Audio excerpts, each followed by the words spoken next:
guys, welcome to my YouTube channel. If it's your first time seeing this video, please hit the notification bell so that you don't miss my next video. In this video, I'm going to be giving you an update on what happened on Uthando Nesithembu season 8 episode number 7. uMthombeni uyo-introduce uMakhwela kuMacele. uMthombeni wafika kwaMacele ungathi uzopresenta umnakwethu manje. uMakhwela uthukile and she's wondering what's going on in there while yena ahleli ngaphandle. Macele wazibuza ukuthi uMthombeni uza neslender or usidludla, yellow bone noma i-dark bone. Macele the time uMthombeni angena noMakhwela wathi wow, I wonder yena bayacabangani, bayalindeleni. Wabuza uMthombeni ukuthi uMakhwela uphumaphi. uMthombeni yena amtshela ukuthi uphuma eMzumbe.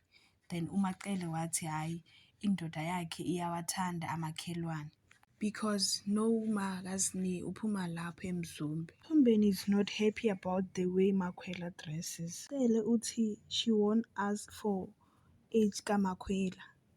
If she's able to sleep with a grown married man, she's old enough. Umkhulu beyajabulile wamukela uMakhwela wamnikeza ne-gifts. I doubt ukuthi uMphumelelo le ndlela afuna ukuhamba uzoyikhona because manje uthi yena akafuni ukugcolisa isuit lakhe and ublame uMthombeni ngencushuncushi yabhekane nayo manje because yena kade afuna ukuhlukana noVuyokazi.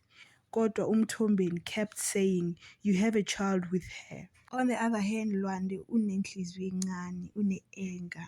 On the last episode, Macele wakhuluma naye uLwandle ngale ndaba ye-anger and manje naye uMthombeni ukhuluma naye got the same issue. uMakhwela une-dinner noma wakhe and they chat a bit. Their conversation, it's about Samke being in a relationship noMthombeni nokuthi yena uma kaSamke ufila kanjani ngalelo daba lendlelwane yabo. Manje uSamke ubuza uma wakhe ukuthi wabe yini wacocela ubaba wakhe about what she told her and uma wakhe wathi hayi I thought umtshelile.